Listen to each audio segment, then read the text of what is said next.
नमस्ते बच्चों, स्वागत है आज आपका हमारी क्लास में। तो आज है सैटरडे। आज मैं आपको एक बहुत अच्छी मोटिवेशनल स्टोरी बताऊंगी। आप इसे स्पीच समझिए, स्टोरी समझिए, इससे आपको कुछ ना कुछ सीखने को ही मिलेगा। तो आज की कहानी है कम बोलने की आदत को समझो। सबसे पहले मैं आपको कुछ बताना चाहूँगी। जैसे कि हम बहुत ज़्यादा बोलते हैं, जैसे मेरी भी आदत है कि मैं बहुत ज़्यादा बोलती हूँ। सबसे पहले हमें कम बोलने की आदत रखनी चाहिए। इससे क्या होता है, सबसे पहले तो हमारे सीक्रेट्स बाहर नहीं आते। और हम कई बार ज़्यादा बोलने की आदत में सामने वाले को हर्ट भी कर देते हैं, है ना। हमें कई बार पता नहीं होता कि वो हर्ट हो गया है हमारी बातों से, है ना। तो इसलिए हमें हमेशा कम बोलने की आदत को हमें हमारे जीवन में उतारना चाहिए। तो चलिए अब हम शुरू करते हैं आज की हमारी स्टोरी। हरीश नाम का एक व्यक्ति था। वो उसकी पत्नी की ज़्यादा बोलने की आदत से बहुत परेशान था। वो कुछ ना कुछ उन दोनों के बीच में झगड़ा हो जाता था या किसी से उनकी उसकी लड़ाई हो जाती थी। क्यों? क्योंकि वो बहुत ज़्यादा बात करती थी, बहुत ज़्यादा ही बोलती थी। तो उसे एक बार पता चला कि जंगल में एक महात्मा साधु आए हुए हैं। किसको? हरीश को। हरीश को एक बार पता चला कि जंगल में एक महात्मा साधु आए हुए हैं। तो उसने निर्णय लिया कि वो उसकी पत्नी को वहाँ पर लेकर जाएगा। तो वो उसकी पत्नी को वहाँ लेकर जाता है और हाथ जोड़कर बोलता है, हे मुनिवर, आपको मेरा प्रणाम। मेरी पत्नी की मैं बहुत ज़्यादा बोलने की आदत से बहुत परेशान हूँ। कई बार हम में झगड़ा भी हो जाता है और किसी की लड़ाई का विषय भी बन जाता है। अब आप ही बताइए कि मैं क्या करूं, और आप इसे भी समझाइए कि ये कम बोला करे। महात्मा सुनकर मुस्कुरा देते हैं, उन्हें सब समझ में आ जाता है। तो वो बोलते हैं, अच्छा, तो मैं आपको इसको एक कहानी के माध्यम से समझाने की कोशिश करूँगा। तो वो बताते हैं महात्मा उनको कि मेरे एक गुरुजी थे, उनके आश्रम में बहुत सारे शिष्य थे। तो एक शिष्य ऐसा था जो बहुत ज़्यादा बातूना था, बहुत ज़्यादा बोलता था। वो हमेशा कुछ ना कुछ पटर पटर पटर पटर बातें ही करता रहता था। जब भी वो कहीं दान लेने जाता तो वो वहाँ की स्टोरी लाकर अपने शिष्यों को, बाकी शिष्य दोस्तों को बताता और उनको एक शिष्य की बुराई दूसरे शिष्य से करता, दूसरे शिष्य की चुगली तीसरे शिष्य से करता। यही उसका क्रम चलता रहता था। एक बार बहुत टाइम निकल गया तो गुरुजी ने सब शिष्यों को बोला कि आज हम संकल्प लेंगे, सब अपने अपने हिसाब से संकल्प लेंगे कि कौन क्या करना चाहता है और क्या संकल्प लेना चाहता है। तो सब शिष्यों ने अलग अलग तरीके के संकल्प लिए। किसी ने कम खाना खाने के लिए, किसी ने कम बात करने का संकल्प लिया। लेकिन गुरुजी ने वो जो शिष्य बहुत बातें करता था, बहुत बातूना था, उसे क्या संकल्प दिया? गुरुजी ने उसे बोला कि तुम आज से 3 महीने के लिए मौन व्रत रखोगे। शिष्य बड़ी उत्सुकता से गुरुजी से कहता है, ओह गुरुजी, इतना आसान आपने मुझे ये दिया है, मैं तो इसको यूं ही चुटकियों में ही कर लूँगा। गुरुजी मुस्कुरा देते हैं क्योंकि उन्हें सब पता होता है। तो फिर वो अपनी कुटिया में चला जाता है। वहाँ उसको लगता है कि उसके अंदर बहुत शोर है, उसके मन के अंदर बहुत शोर हो रहा है क्योंकि वो बात नहीं कर पा रहा है किसी से, और उसकी आदत होती है ज़्यादा बात करने की। तब वो उसने धीरे धीरे उसको लगा, ओहो 3 महीने की बात है, ये मैं ऐसे ही कर लूँगा।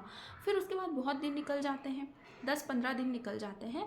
फिर वो क्या करता था, वो बाहर आता और सिर्फ काम के ही लिए ही अपनी कुटिया के बाहर आता, खाना खाने या उसको कोई कार्य करना होता तो ही वो कुटिया के बाहर आता, अदरवाइज़ वो उसकी कुटिया में ही रहता।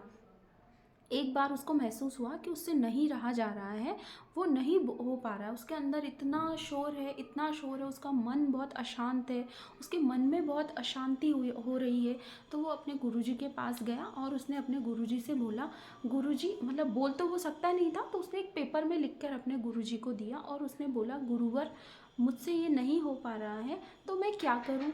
तो गुरुजी उसको बोलते हैं, देखो, तुम भी हो सकता है, तुम चाहो तो तुम ये कर सकते हो और तुम ना चाहो तो तुम मत करो, लेकिन ये तुम्हारे शरीर के लिए ही अच्छा है, तुम्हें तुम्हारे मन में झांकने के लिए, तुम क्या हो, तुम क्या कर रहे हो, तुम्हारे तुम्हारे मतलब मन के अंदर अगर तुम्हें झांकना है तो तुम्हें इसे करना चाहिए। अदरवाइज़ तुम भी तुम्हारे बाकी दोस्तों की तरह, बाकी शिष्यों की तरह छोड़ दो। जैसे बहुत से शिष्यों ने अपने प्रण को बीच में ही छोड़ दिया था क्योंकि उनसे नहीं हो पा रहा था।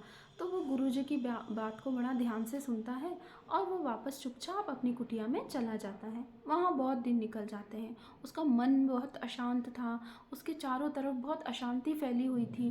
तो उसने फिर क्या किया, वो एक दिन जंगल की तरफ निकल गया। क्या वो शिष्य कहाँ गया बच्चा? जंगल की तरफ चला गया। अब वहाँ पे बहुत दिन हो जाते हैं, वो वापस लौट कर नहीं आता है। 3 महीने का संकल्प भी पूरा हो जाता है ना, लेकिन फिर भी वो लौट कर नहीं आता है। तो कुछ शिष्यों को लगता है कि उसे कुछ जंगली जानवर खा गए होंगे।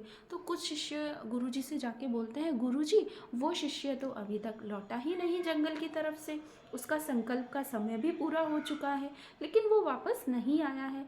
तो क्या उसे जंगली जानवर खा गए हैं? तो गुरुजी कहते हैं, हो सकता है उसे जंगली जानवर खा गए, या हो सकता है उसको वहाँ जाकर वो मिल गया हो जिसकी वो तलाश में था। उसने उसके मन के अंदर झांका हो और उसे वो मिला हो जिसकी वो तलाश कर रहा था। तो ये सोचकर बहुत दिन निकल जाते हैं, 6 महीने निकल जाते हैं, 1 साल निकल जाता है, लेकिन वो वापस लौट कर नहीं आता। एक बार एक शिष्य आकर गुरुजी से कहता है कि गुरुजी मैंने आज उस शिष्य को जंगल की तरफ देखा। तो गुरुजी कहते हैं, अच्छा हो सकता है शायद वो आ जाएगा। फिर अब चलते हैं उस शिष्य की तरफ जो जंगल की तरफ गया था। वो शिष्य के मन में क्या चल रहा था? वहाँ पर देखिए जंगल में एक तो चारों तरफ एकदम शांत माहौल है ना, सिर्फ झरनों की, पहाड़ों की, इनकी ही आवाज़ें आ रही थी। चारों तरफ बिल्कुल शांति ही शांति थी। और अब जैसे उस शिष्य के अंदर ऊर्जा का भी सॉरी उस शिष्य के अंदर ऊर्जा का भी बहुत विकास हो गया था, क्योंकि उसने अपने मन पर काबू पा लिया था, अपने दिमाग पर काबू पा लिया था।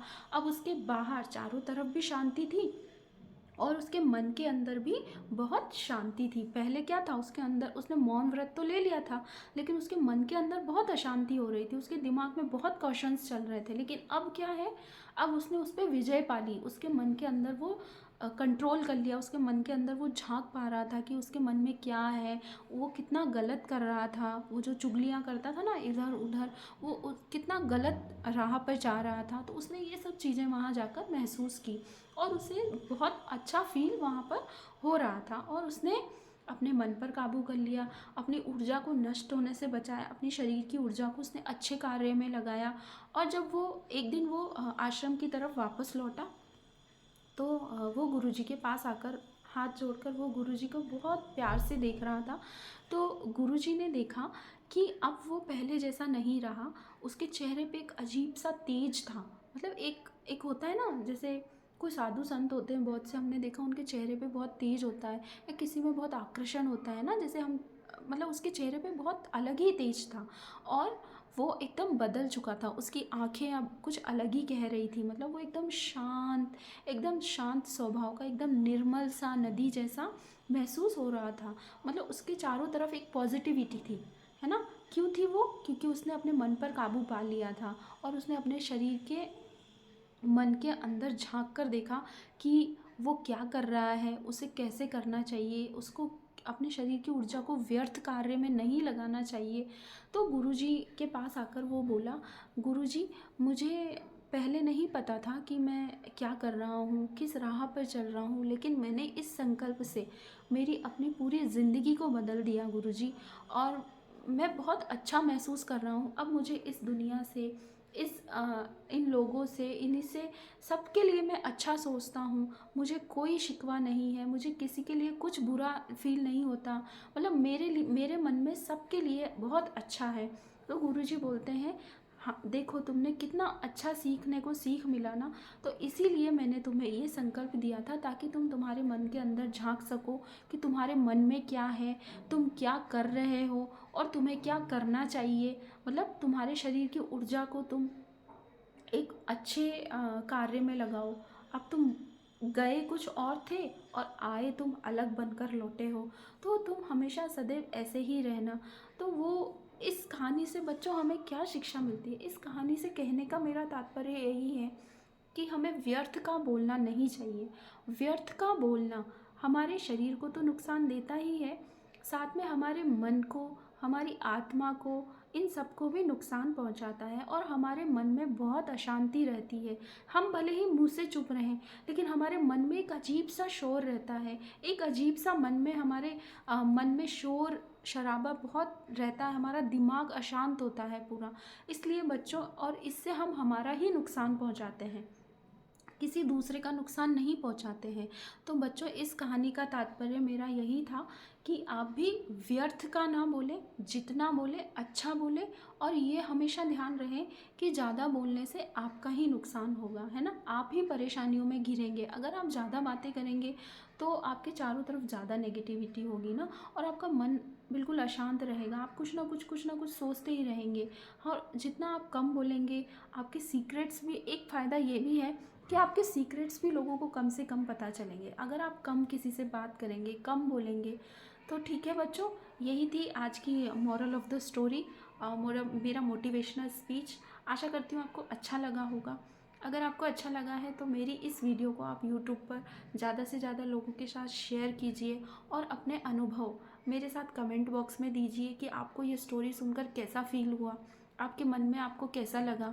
तो और इसे अपने जीवन में उतारने की भी कोशिश कीजिएगा। कोशिश कीजिए कि आप भी कम बोलें, अच्छा बोलें, है ना। और अपने आप के लिए ये अच्छा है, दूसरों के लिए तो है ही, लेकिन खुद के लिए भी बहुत अच्छा है। ठीक है बच्चों, तो मिलते हैं अब हम कल संडे को। संडे हमारी एक्टिविटी क्लास है, और रेगुलरली शॉर्ट वीडियोस कम्युनिटी को चेक करते रहिएगा, और मुझे कमेंट बॉक्स में ज़रूर बताइएगा कि आपको ये स्टोरी सुनकर कैसा फ़ील हुआ। और ज़्यादा से ज़्यादा यूट्यूब पर इसे शेयर कीजिए, और मेरे चैनल को सब्सक्राइब कीजिए, लाइक कीजिए, शेयर कीजिए। तब तक के लिए बाय बाय, नमस्ते। ठीक है चिल्ड्रन, बाय बाय दोस्तों।